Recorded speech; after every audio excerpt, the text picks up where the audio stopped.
Hey guys, scared me. It's Gator here. Want to let you know that Quad Radio will be right back. Sponsored by DP Brakes, which is what I run the best. See you soon.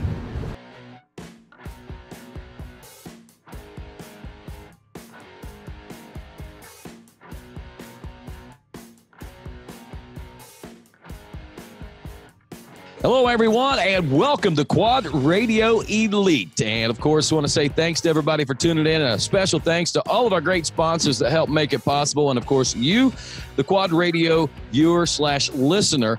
And we ask for your support. Don't forget to check out quadradio.net and click on the merchandise tab there and find out a lot about how you can pick up a Quad Radio hat, t-shirt, or hoodie. And also don't forget to check out a lot of the archive shows. We've got some archive shows on there from the greats like this guy right here, who's our guest today. And we're talking about none other than Adam McGill. Adam, welcome back to Quad Radio. I didn't realize it had been so long, my friend. I swear I've got video interviews with you at some point, but you were like, I thought this was a phone call. So no, brother, this is actually video. For some reason, people, they like to look at two talking heads over just listening to voices. So I guess that's what we'll give the folks, my friend. Yep, we'll just give them what they want, and we're pretty good at that. If you like it, you like it. If you don't, well, then you can turn the channel. There you go. And hopefully not a lot of folks do that. Adam, I tell you, busy season for you, brother. I know it's been quite an off season for you. You had a good season last year, and I guess that might be a place where we can pick up, man, where we can just kind of pick up what's going on. It looks like you might have some company coming in too. But, yeah, we just yeah, you got company. Just got some company. Is that Hunter? Did Hunter make his way in? No. Hang on. See, this is the real life and times of Adam McGill, the Gator. And, whenever I first got hold of him, I thought we were in his motorhome, and then I got noticing that was an awfully large and luxurious motorhome. So we'll find out. There he is. There's the Hunter, man, the rookie coming up. Looking forward to next season. I've been hearing some rumors about you guys training together, and I guess Adam lets me in on the fact that you're headed to the water park here in just a little bit, I guess, aren't you? Yeah, we're headed to the water park. Oh, be quiet, Lex. Quiet. Yeah, we're headed to the water park today to take a day off and get out of here. It's my video. So, yeah, we're headed to the water park today. Come here, Lily. Come here. Dadgum. Come here. Good girls. Good girls. Don't open any doors. Wait. Let me put them out by the pool real quick. Okay. Come on, girls. Let's go outside. Come on. Let's go outside. Come on. Get out there. Good girls. Stay out there. So, all right, we're back. So, yeah, we're headed to the water park today, taking the day off, just relaxing some, and essentially enjoying the weather. So that's about it. Wow, weather, man. We're sitting here on Friday when we should all be sitting in South Carolina. You're still in sunshiny Florida. I'm still here in muddy, mucky Ohio. I tell you, man, definitely a big change of plans for us this weekend for sure, huh? Yeah, definitely a big change. I mean, I would have never thought that we would have canceled round one, but I mean, weather didn't cooperate down, obviously where the race was at. And then if you go up north where you're at, we had ice, we had snow, we had all these bad conditions. And so now you run the risk of families getting in accidents, getting to the tracks or not being able to get out. And then people, bitching about, well, I couldn't get there because of weather. And, then the people that are there like, oh, I wrecked everything I worked all winter for. So no matter what Racer Productions does, there's always going to be somebody complaining. Well, wait a minute. There's the flip side of that coin. Man, this is off-road racing. We need to be out there riding in the mud, man. Bring your pickup trucks. Don't worry about your family. You got to be tough. Yeah, for sure. And that is everybody's entitled to their opinion, but opinions are like belly buttons. Yeah. Right? We'll leave it at that. So yeah, I mean, it is what it is. Could we have raced in it? Yes, 110%.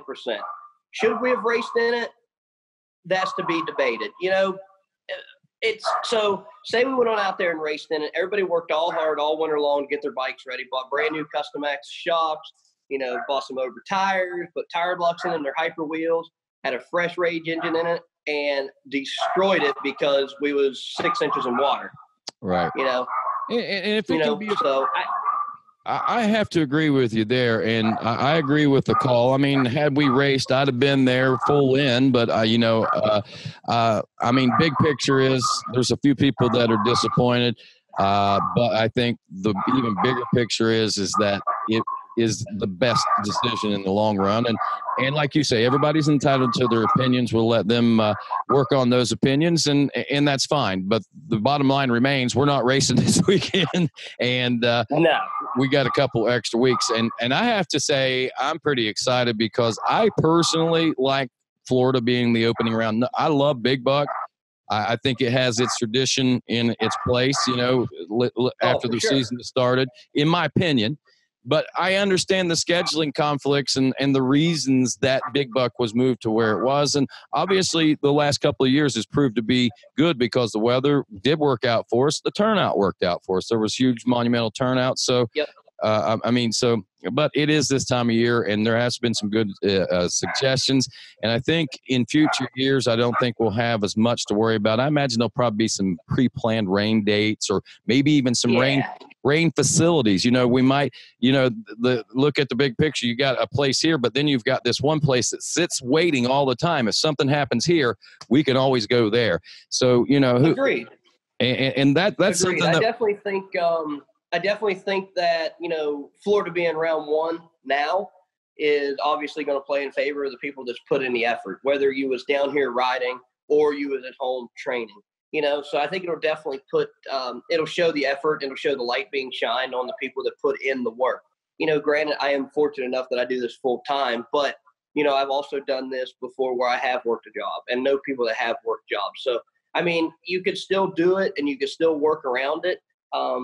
It makes it tougher, but yeah, I definitely think that it's better to have a race that is more on if you've put in the work. And I mean, I can tell you right now that we are putting in work. Wow. Little Gator hands. Look at that. Look at that. Yeah. Wow. Sand a car with them things. Mercy sakes. And that's just pounding laps, huh? That's just, pounding laps, pounding all kinds of things. But, awesome, man. So good to see you're in good spirits. Things are going well. You're hanging in good company. So last season, just a real quick recap. Last season, was it the season you were hoping for? Did you get out of it what you wanted to get out of last year? Yeah. I mean, at the end of the day, the way everything's fall, I always look at it as you never lose as long as you learn. So if you learn something year to year, it doesn't matter where you fall. Now, obviously it does in your ranking, but I'm branding a number and I'm branding a brand with myself. So the finishes for me don't mean as much as far as the number. It means as much as more pride and things like that. Yeah, everybody wants a championship. Everybody wants to win. Everybody wants all this stuff. But you can't win every race. It's not possible, but you can learn something from every event and better yourself as a person and a racer, and then move on to the next one. That's a very good point. So you're taking positives away. Knowledge. and carrying that into the new season. Since last season, man, you were a very busy individual. I know that you work a lot with veteran organizations, and that's kind of like a philanthropy for you. You that's one of the things, boots on the ground type thing. You are one of those people that really appreciate what the military does, and you try to do what you can to give back. Oh, for sure. Yeah. We send out, me and my mother send out 100 Christmas cards every year to veterans, whether they be in the States or overseas fighting, to let them know that we appreciate what they're doing. We did last year, me and a couple friends of mine, Justin Wood, Jeff Harvey, set out to do a desert event. And we obviously chose Vegas to Reno because it is the longest race in America. It's 530 miles. And, I obviously I'll get into more detail with the times and all that, but our goal was to pick a race or pick an event that was extremely hard and extremely difficult to finish. There's less than 30% of the entries that enter this race that finish. So we go out there with a military-themed machine, with veterans on the team, with, a goal in mind, which is to raise awareness for veterans, not necessarily one cause like, to say PTSD or something like that, but mainly just to raise awareness, saying, thank you guys so much. We know it's hard. I do not have the courage to join the military, but there are people that do. So something that I do is race ATV. So I chose the hardest race I could think of and went out there. We did the event. We finished. Took us 11 hours and 5 minutes, I think, or 3 minutes is what it took us. So it was a whole day event between pit strategies and planning and, making sure the chase vehicles were where they needed to be and making sure we had enough fuel and making sure that we had enough parts. I mean, it was a huge, huge undertaking that we undertook. And I mean, it was something I'm definitely very proud of, something I'm very happy that I did. And then at the end of the day, we was able to raised $1,250 that we donated to a disabled veteran that he then donated some of that money to an organization that helps house homeless veterans. So the money went a long ways. I mean, it was to be able to give somebody something like that, and not even monetary, just the appreciation and we put picture boards together and we put all this stuff together that showed the journey, and it was to see the smile on his face. It was more about just the reason behind it, more so than the money that we was able to give the man. That's great, man. And like you say, I mean, that goes a long way. I know it's got to make you feel good, and I'm sure it makes you want to do more in the future. Because for sure.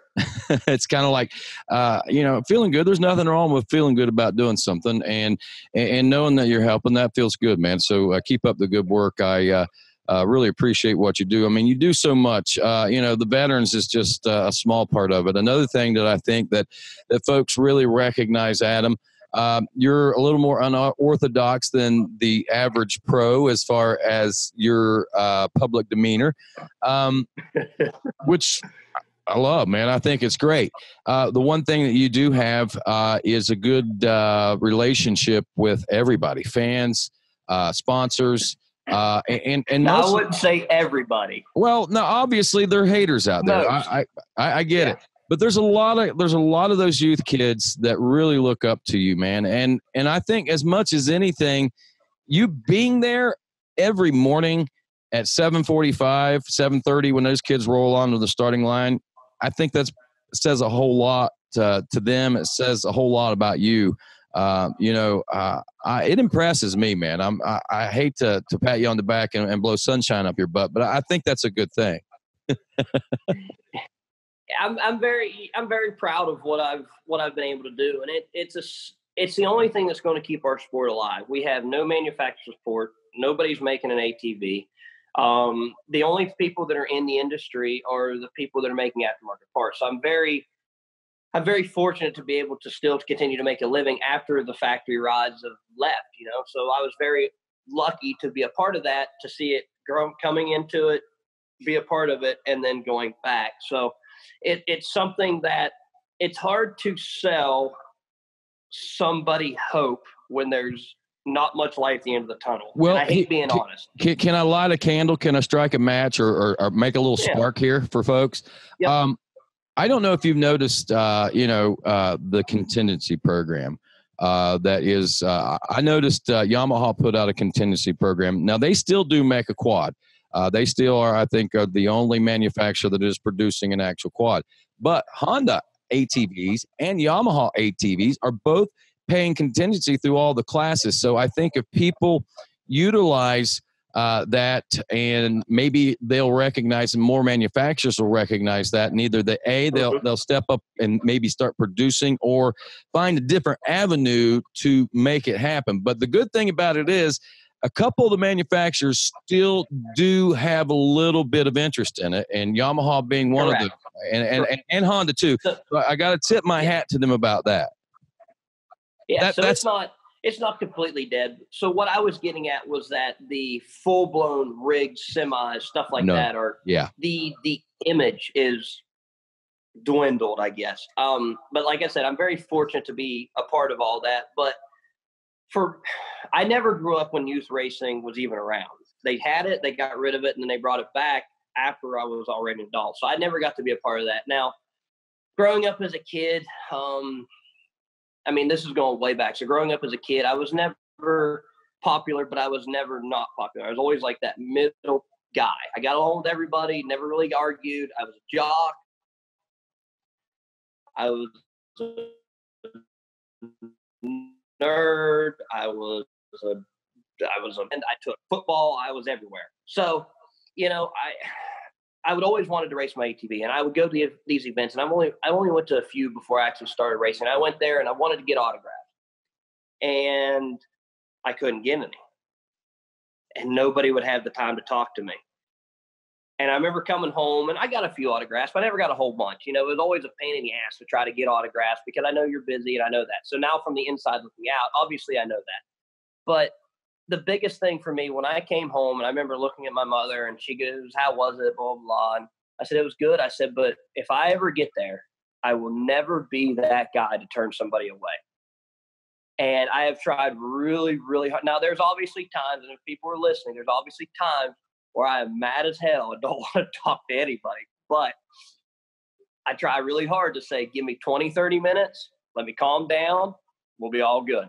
You know, and I think people respect that. And I know kids see that because, you know, there's nothing more satisfying than having people come up and asking me about the race or wanting to know about the race or how'd you do or whatever. I love that because this is what I do and this is what I love and this is what I'm passionate about. But, you know, every now and then, give me 30 minutes and we'll be fine. But when I get up and I go to the start lines every day and see the smiles, it's like I get more, I don't want to say more, I get just as much enjoyment out of watching them kids sit around and talk smack, just like I do on the pro line. But these are youth riders and watching these kids talk and mingle and hang out. And there's nothing on the line other than the race. There's some contingencies, there's some things like that, but there's no bad blood. There's no evilness. There's no, it's crazy because everybody's hanging out. Everybody's broing down. Everybody is just, and to watch them race and to see them go at it, I get just as much enjoyment out of it as I do myself. And seeing the smiles on their faces when they win or they podium, or seeing them being upset because, oh man, I had it and I made a mistake. You know, being able to talk to them about it because I've been there. I've been at the top, I've been at the bottom, and I've been everywhere in the middle. And to be able to offer that advice and to help to keep them driving to the next round and to the next thing, and, you know, trying to offer a little bit by doing my classes and doing other events such as, you know, dealership events with local dealers, doing Parts Unlimited expos with sponsors and meeting all these people and traveling out and doing the desert racing and meeting a whole different clientele of people, being able to spread that knowledge around. You know, now sometimes I don't like to listen to myself and it's hard, but to be able to offer that to somebody to make them better and help evolve them, I really like. If we lose focus of these kids and they decide they want to go play football or go basket weaving or live off of welfare and not do a damn thing, then guess what? The sport dies. So that's my biggest fear, is that if I lose focus with these kids and these kids lose focus on what they want, the sport will go away. And everything that I have worked for and everything that I've put into it will just be gone. Well, let's hope that's not the case, Adam, and I really appreciate the work that you're putting in, that's for sure. Stick around, everybody. We got more with Adam McGill here on Quad Radio Elite right after this. Hi, I'm Walker Fowler, and this is a DP brake rotor. And these are DP brake pads. Larry Mills and DP Brakes have been a part of my program for over a decade. Recently, we completed the Heartland Challenge, a 10-hour ATV endurance race that is not only physically demanding, but demanding on my machine and my parts. And that is why we choose DP brake pads. At the end of the race, we had 0 brake failures, and they looked brand new. If you aren't using DP brakes, what's stopping you? Literally. And welcome back to Quad Radio Elite. I'm Rodney Tomlin, Adam McGill, our guest here today, and we've been talking a little bit about everything at this particular point, and I guess it's, well, we might as well just consider doing just exactly that, talking a little bit about everything. Adam, down in sunshiny Florida, where exactly are you in Florida, man? I'm in the Brooksville area. I'm just pretty much 10 to 15 minutes west of Croom. So I know everybody knows where Croom's at. I'm about 15 minutes west of there. I'm staying at a sponsored place of mine, Induction Solutions, which I'm sure a lot of you guys know who they are. So he graciously opens up essentially his home and lets me stay in it, and able to train and to ride and do everything within a reasonable distance. It's my home away from home. It's mom and pop South. It's everything that I need down here to make myself better. Cool. And I see that you're hanging with Hunter. We saw Hunter in there a few moments ago. We know you guys are getting ready to skate out to the water park here in just a few moments. But at the same time, you've been training with him. What's been going on? What have you guys been doing? It's more or less I've been training him. He's been terrible. Nah, it's good. It's fun. He's hungry. So he's got that fire coming up now that he is. Obviously, he's probably got more fires than just a fire, and I don't want to get into any of that other kind of burns, but he's definitely somebody to ride with, somebody that'll push me, and he's got that drive that makes him want to be good. So it obviously pushes this guy that's been in pro class 14 years now or 13 years to drive to push harder. And I mean, how old are you, 19? 19, and I'm 31. So there's obviously an age difference there. There's some things I can still do and put the smacking on him, but there's other things I'm like, I'm going to die if I keep trying to do this shit. It's got to be a lot of fun, man, and a challenge at the same time. Have you been riding with anybody else? Is Hunter are you guys been riding with other folks? Hunter, Trey Warner's been coming up and riding with us. He is in the schoolboy class this year, the schoolboy expert, schoolboy pro, schoolboy senior. He's been riding some with us. And then Dylan Walraven has actually come down and rode with us some. I think the Stewarts are coming down this weekend to ride a little bit. But yeah, I mean, pretty much the diehard Florida West crew is me and Hunter and Trey, and that's about it, Well, that's all it takes, man. Are you feeling any different this year about the off season than in previous years, maybe? Yeah, I feel really good. I'm getting that confidence back and trying to find that fun again, and trying to be able to not worry about it. If I go out and say I want to go to a race, I go to an FTR and I go there and I'm like, you know what? F it. I'm going to go out there and do the best I can. Wherever the cards fall, they fall. And I've been having a lot more fun instead of going out there and be like, oh man, I need this, I need that, I got to do this, I got to do that. I'm like, you know what? F it. I don't care. And well, you can put that pressure off yourself. It's got to make you feel a lot better. I mean, I don't care if you've been racing like Hunter. I'm sure he's got a lot of pressure going on him right now, but it just builds something different every year. I mean, you think that you got one thing licked, and 14 years later, here you are. It's a whole different set of problems, isn't it? Oh, for sure. The whole object's changed. Looking at him, it was like me back then. Not a care in the world. I had money in my pocket, and I had a truck to get to where I needed to go ride. That's all I cared about. Now I am happily married to my lovely wife, which we do have shirts for sale. So hit her up if you guys would like to purchase a shirt. But I'm happily married. I've got 2 fur babies. I've got a house. I've got more responsibilities. Things that I really care about have changed. Does that make sense? No. So I'm go. I was just going to say it makes perfect sense, man. I mean, that really, really does. I mean, each year you face different challenges, different things come into your life. I mean, hey, it all makes sense. And maybe one day, you never know, you may end up having babies, and you might have those to think about too. So you got the fur babies. I realize it. Ask Joel and Carly. They'll tell you it's not the same at all. No, you can't put these in a cage and go to town. No, Joel and Carly are figuring that out. Hey, by the way, I don't know if you caught his interview or not. Obviously not, because you didn't know we're doing video now. But he said that he's going to be getting a hold of your mom to get some of those mafia mitts, by the way. They'll be double for him. Well, make sure you let mama know that. I'm sure it'll all be taken care of. But Adam, wow, man, good off season for you so far, and we know the upcoming season. What kind of plans do you have for this upcoming season? Do you have any expectations? Do you have do you have any one-off stuff that you're going to be doing that people ought to be aware of? Do we have any fundraisers that we might need to let people know about right now? Yeah, there are a few things I've got in mind.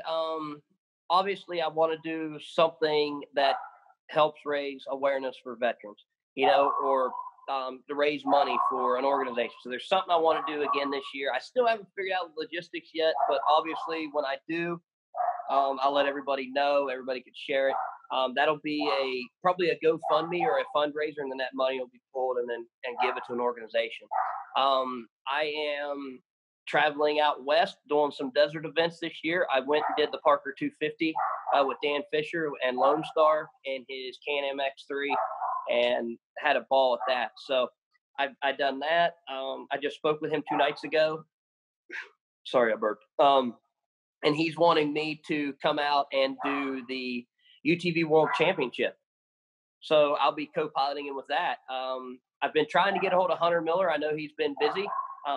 But we talked about doing some of the work stuff, even going out there and being part of that work racing. So there's that. There's obviously the GNCC. There is, I want to do some IXCR events. I'd like to go to a Midwest. I would like to do a Mideast. I want to do an AXCC or a couple of those. I want to do a mountain state. I want to travel and do all that. Instead of focusing on one series, I want to focus on building a brand, which is me. And I want to build, on that and become the guy that everybody knows. It's a household name. All right. A good plan, man. Very good plan. I guess probably, I've got a million things that I could talk to you about. One thing that I want to ask you before we get into the questions that I have been able to find, I've tried to gather them all up. I don't know if I got all of them because they've been shared, and I don't know how that all works. I don't think they all get back to me or something, but I'll try to get as many of these the shares and things that I can as well. But anyway, the question that I have, you mentioned you've been racing for 14 years. Here you got Hunter Hart with you, who's going to be facing his rookie season here in 2019. Looking back over your career, man, and the state of racing today, tell me what's been the biggest changes, and what is the state of ATV racing right now in that pro class? The biggest change has obviously been the pace. The pace has changed. The riding styles have changed. The bikes have gotten better.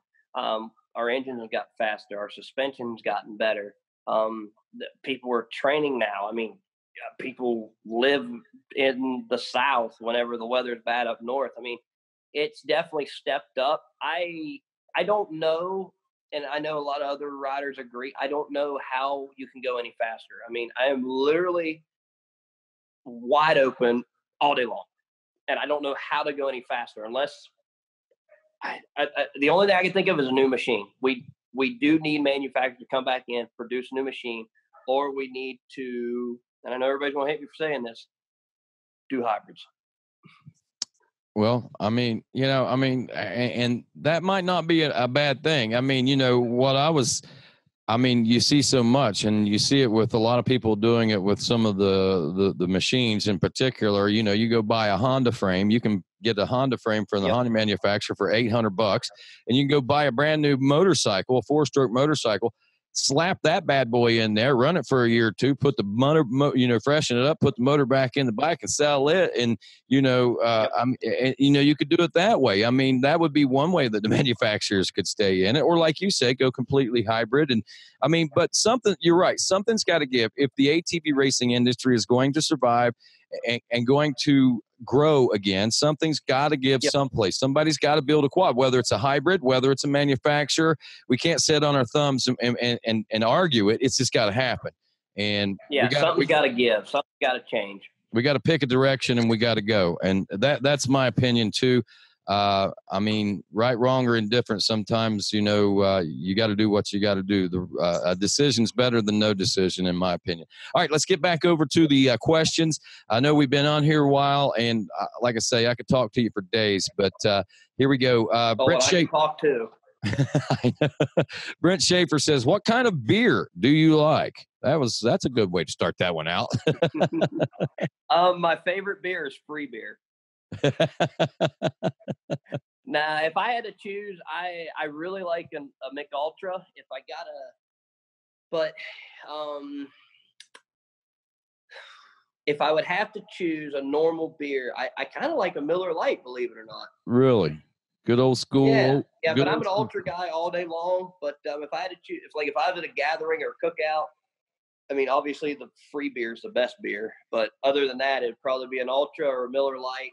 I'm not real big on like Blue Moons and all that other stuff. Just give me a beer. But personally, I prefer whiskey. I'm a Crown Royal guy. Everybody knows that.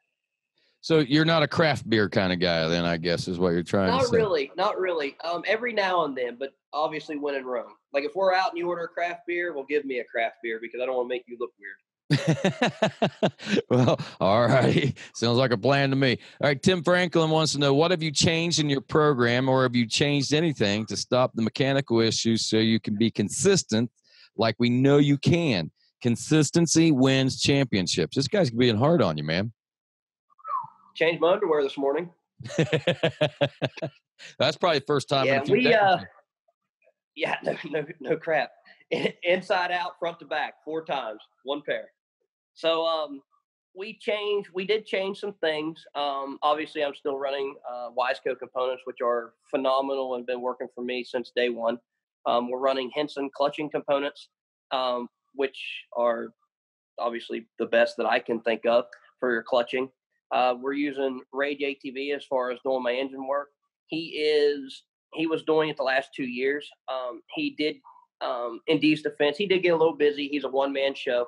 But at the end of the day, one thing we lacked was the routine and the consistency of changing things. Now, we might go, say, just for example, we might go to Florida and race. We go to Florida, we race, and we do well. We go to Georgia, and it's a mutter. Well, my engine could be hurt from Florida, but since we're down here, we go to Georgia, and we're like, it should be fine. Then we're running an issue. Well, this year, I've got 3 new engines, all in rotation, every 2 rounds. So not because I have to, because we want to. We want to try it. I've never had this before, and it's not because of reliability issues, but when you're pushing the machine as hard as we are, parts do fail, and that's just the cause, And it could be as simple as I could have sucked a little bit of water going through the mud hole, and it could have got on top of the valve and got the valve a little iffy. But that's things you don't see until you tear the whole motor apart. So we've got 3 new engines, all freshly built, all new parts, new Wiseco clutches, new Henson clutches, new Wiseco pistons. I've got all new hot cams in the machine. Dee's done all the engine work, as far as assembling and porting the heads. We're running, all new factory parts in these things that I got from RG Motorsports. There should be this much. And obviously we pair it with a twin air filter and get it out with an FMF pipe, which I prefer is the best. But, that's here nor say. But yes, we are on a 3-engine rotation every 2 races, pulling an engine out, putting a fresh one in to eliminate problems. Awesome. Chase Otway wants to know, in the off season, how do you replicate race pace instead of just riding? Do you find yourself training more on any particular areas that you feel you need to improvement on, or just ride in general? Well, believe it or not, this is going to be funny, and this is hard for me to say because I hate being wrong. So I've always gotten into a rut. I've always gotten into, you've got to ride, and you've got to ride this long, you've got to ride this many days, and then that's just how it is. Well, we was coming back to Camp MX, and the little shit Hunter was telling me, he told me, he said, I would rather get 30 minutes in of a good ride than an hour of a crappy ride. And I'm like, that is the smartest thing I think you've ever said. So something that I've looked at now is like, if I could put in 30 minutes and bust ass and really get after it, then that's better than an hour to an hour and a half of just riding. So the intensity and the work you put in outweighs the time. So if you put the intensity in, you put in 20, 30 minutes of intense, focused, driven riding, it's better than riding at 60%. So basically you find yourself in the off season, you push as hard as you would at a race just to try to keep that level. I try to replicate it as much as possible. Now, obviously doing it by yourself is tough. But that is one thing. I am lucky enough that he goes to Croom all the time. And there are sections that he is faster. It's not many, probably not even really any, maybe just one small section about that big. But still, I find myself that if he's pulling, I want to know why. Right. And the same way, vice versa. And you can feed off of each other and make each other better. So, yes, you definitely fall into a rut for sure. But one thing that you can do to break it up is ride with somebody that's faster in sections than you to push that race pace so you can grow and you can go faster. All right. Doug Morris says that pick doesn't look much like Adam McGill, LOL. He's talking about the pick on the thing. It's because that's the way my logo is, man. That happens to be a Chris Borch logo. I was thinking about that. I saw that, and I was like, I wonder how burned Chris is, and I wonder how burned Adam is knowing that Chris's picture's up there. But that's just kind of like, I picked Chris years ago, and that's just kind of been on there for a while. But anyway, that's why I used that picture. But I need to get a good picture. You maybe throw you in on the logo sometime there, Adam. All right, maybe. Todd Harris wants to know, ask him why he would disrespect his beard by pairing it with that face. Oh my God, what a dick. He says, just kidding. I don't even know how to answer that. Todd, we'll just leave that for another conversation, bud. Maybe what we can do is next time I see Todd, he can bring a six-pack and I could maybe change this up a little bit. There we go. Okay. David Hawkins, Damian Hawkins' dad wants to know, where did the number 521 come from? And are you pumped to be in the center of the box? Are you pumped and ready to be in the center of the box at Florida? For sure. Yeah, the Florida thing, I'm 100%, not right now because I'm going to go to a water park. But next week we'll be ready. But yeah, I am. So there's a joke behind the 521 thing, and I'll tell you the joke before I get into the serious thing. So the joke is 5 is what I am, 2 is what I was, and 1's what I want to be. Yeah, my mom made that up. She can be rather harsh. It might work, dude. Dude, it's terrible. It's terrible. It's tough love in my home. But so 521 came from, so 5 was my first breakout year. I was a factory rider. I won 4 races that year. It really, really put me on the map.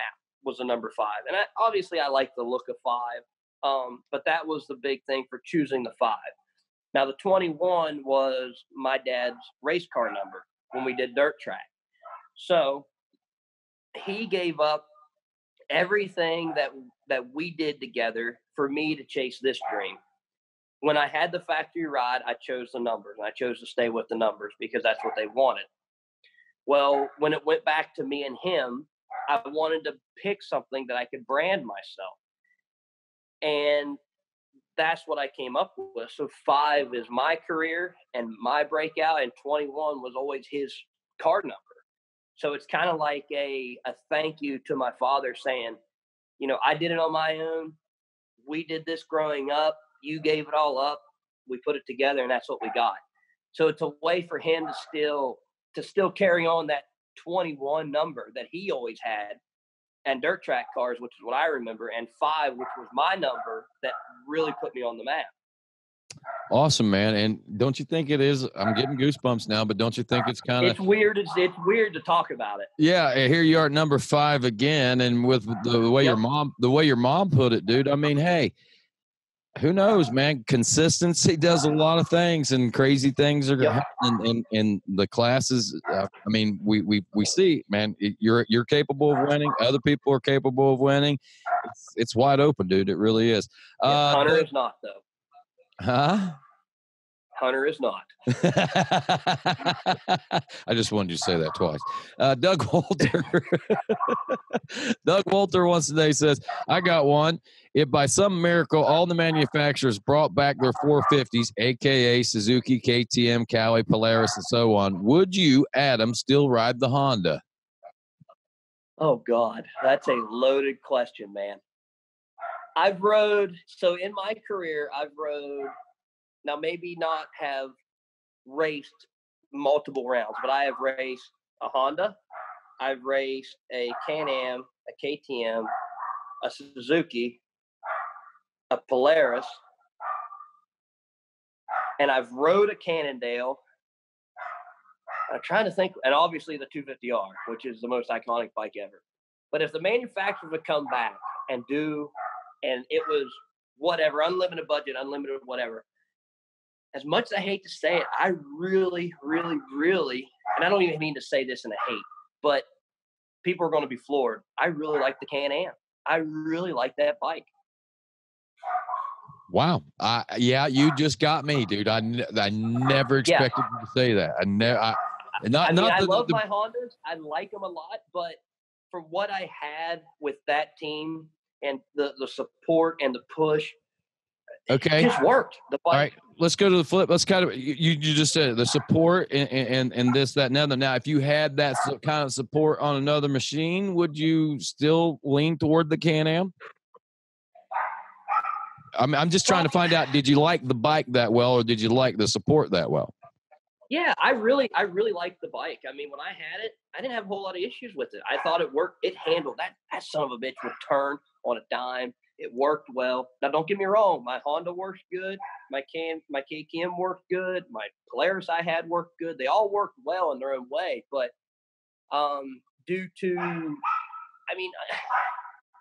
yeah, I think so. I think I would probably choose to ride it again. I really do. Awesome, man. I like my Hondas. I'm a diehard red guy. I'll always be a red guy, but until you ride one, I don't think anybody will ever understand. Yeah. Hey, that's great. And that's a shock, like you say, to hear. And I think probably guys at the Can-Am factory probably will appreciate you saying that as well, because they had a special thing going on there. There's no doubt. I really miss the fact I miss the fact that they stepped out of it. I mean, bless the side-by-side's hearts, but they destroyed the quads, man. UTV Pro Class #1 champ. Co-pilot. Right Co-pilot. Forever the best co-pilot. The last GNCC national UTV champion, co-pilot. Yep. That's cool. Hey man, ain't many. You're the only one's got that claim now, Forever. Man. Yep. They'll never take it away. Never.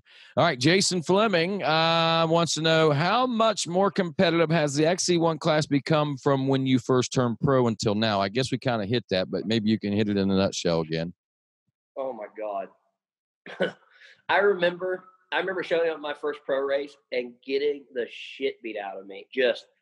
It was like you had to earn, it was like an initiation kind of thing, and you had to earn respect from the riders. Now, the pace now is obviously faster. It is faster due to bikes have gotten better. Suspension's gotten better. engines have gotten better, things like that. And everything evolves and everything is progressively getting better. Obviously, technology is getting better. And, we wear heart rate monitors now to check heart rates to make sure we're in our zone we need to be in. So it's everything clear down to that, to what you eat. I mean, it's almost a science at this point. And it's the biggest thing I know that has changed is that the respect that the riders have to each other because of the speed we're going. We don't take the risk of putting somebody else in danger because that is the speeds we're going could be career ending, as sad as it sounds. But yeah, the pace it's fast. It is fast. And I would say when I started, the pace was probably A class pace current. To give somebody a reference, A class. Now I'm not talking college A, we're talking like junior A, so 25 plus, because there was never any young guys in there. I was the youngest guy. I think it was me, Bithell was the two youngest guys, and we're a couple months apart in birth dates, and we're talking, I think we turned 18 years old. He was 17, I was 18. We was the youngest guys in the class. So now you've got kids that are hungry and that will push. But yeah, the biggest thing is I can tell is like junior A was pro then. Now you got pro now. Right. And, back to what you say, I think the youth has a whole lot to do with that. He also wants to know what has changed the most since you became a pro: suspension, tire, wheel technology, engine performance, nutrition and fitness. I'm going to go out on a limb and answer this one. I mean, we've seen a lot of advancements in suspension and wheel technology, no doubt about it. Engine performance has come a long way. But I have to say, nutrition and fitness has probably been the biggest change. I mean, the biggest leap forward. For sure. I mean, you don't see hardly any of us riding without some kind of monitoring system for our body. It's down to, what you eat the night before. And obviously your age plays a little bit of that too. But, what you eat the night before to how much you drink the week of, whether it be water or beer, to what you do the day of the race. I mean, your body is the biggest thing. Anybody can take one of these machines we have now, go out, race at a GNCC, and be competitive to a extent. But to be competitive, you obviously have to be in shape. And you can ride a machine that is not set up correctly, that is underpowered, that might not have the best tires, and go out there and still be competitive because you can ride the balls off of anything because you're in shape, you're fit. All righty. And I guess next, how many Gators have you wrestled? 7.5. There was one that was small. So you just count him as half. Vicky Fowler, one of your nemesis' moms, wants to know, what's your top 5 wish list? Top 5 wish list. And I'm assuming she's talking top 5 riders, because I'm sitting there thinking Lamborghini, House in the Hills, That's what I'm thinking. So a top 5 wish list. These are just items, correct? Go out on a limb, however you want to say it. I don't know. That's just it. I don't know which direction she's going. First thing I thought of. No debt. No debt. Endless supply of Crown Royal. What else? We'll do a long-lasting marriage to my wife.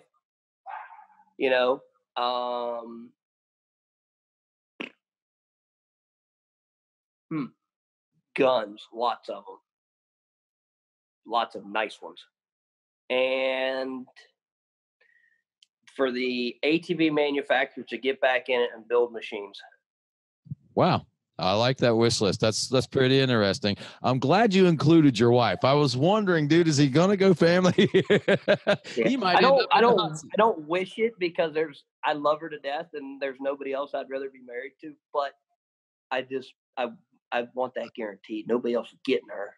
Right. I got you, brother. I got you. Don't let her slip away, man. You don't want to do that.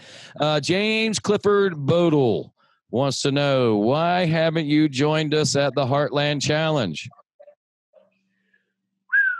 Well, last year I was at Vegas to Reno, and the years before that, is because the last time I went out, I was on a 450, and it was me and my brother-in-law, Braden Henthorn. We went out and won the event. And as long as we never go back, we will always be the best team. See how that plays? There has been some talks about it. Yes, I have brought it up multiple times, but between scheduling and the desert thing, and I think this year a good friend of mine, Landon Wolf's getting married, so everything has to fall into place because it's not a 1-day event for me. It's a 4-day event. I got to drive out. I got to be there. I got to stay. Then we come back. So for me, I essentially need a week there to be able to go do that event. I totally understand. Braden Morick wants to know, would the mustache ever consider racing? I don't know. He'd have to give up his little Debbie cakes. So I'm not sure.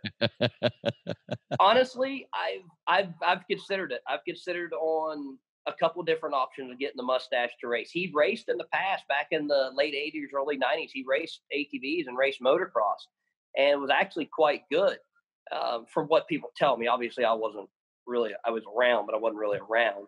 But I always tell him all the time, I said, I'd kick your old ass to this day right now if you were in the best shape of your life. But yeah, I think on given circumstances, on given days, yeah, I think the mustache would come out and throw a leg over a bike for a little bit. It wouldn't be long. He would throw a leg over and go out for a bit. That'd be pretty fun to see. Evan Timko wants to know, what mood is the Gator going to be in for round 2? Ironman mood or the number 310 mood? I'm sure there's a story to that. I'm pissed off. It'll probably be an Ironman mood because it'll be my going home. I haven't been home since Christmas. So I'm going to ride really fast. I'm going to get it done, and I'm going to finish really quick, and I'm going to go home. Great, man. What's the 310 mood? I mean, can you shed some light on that?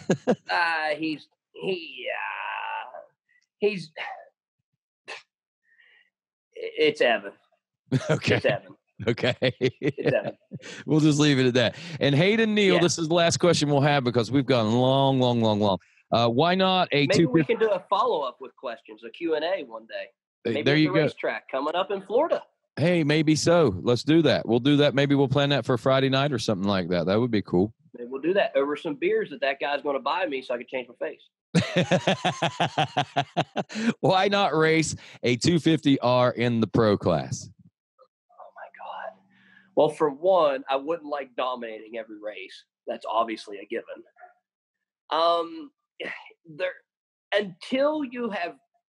It's an awesome bike. It'll be forever the greatest bike in history. I own 3 of them. I would like to own more, but I own 3. I like the bike. I love the bike, but it is these 4-strokes now and what we have technology right now currently is eons better than the. Wash your mouth out with soap. Wash that mouth out with soap, man. What are you talking about? Now I've got a full LSR build at the house that I would love to come out and whoop some ass on. But I just don't know because say we had to run in a pro class, we can only run a 450 bore. Well, back then the max bore at the time I think for a 2-stroke was like 265 or 300 or something like that. So say we cut it off at a 265. That's what I have. That thing it's fun as hell. I mean, I'm smiling the whole time, but I remember I rode it. I went to a race. I went to Nelsonville, Ohio, and raced at Fast Tracks Motoplex in Nelsonville, Ohio. And I went there and I rode the GP race, and it was like 45, 50 minutes or something like that. I come off the track and I looked at my wife and I said, I'm going to throw up. I said, I have wore slap ass out. So technology is because one is because I don't want to destroy the bike. 2 is because it works my ass off to try to make that thing go fast. And 3 is because I don't want to dominate every round on a 2-stroke. It would look bad for the series. And that's a good way to put it, Adam. We're going to wrap things up there. And yes, let's continue this with a question and answer session in Florida on Friday night prior to the kickoff. Let's do it. And of course, any parting shots that you might want to have? I can't show you my butt, so no. Just want to tell everybody that everybody be careful coming to Florida. It's nice. It's going to be sunny. It's looking like we're going to get some rain next week, which is going to be very good for the track, and it's really dry right now. So everybody bring their swim trunks, bring their fun suits. We're going to have a good time here around 1, and everybody be safe in your travels. All righty, brother. Thanks for that, and thanks for being on Quad Radio today, man. Appreciate you. Yeah. Take care, guys. That's Adam McGill. I'm Rodney Tomlin. This is Quad Radio Elite.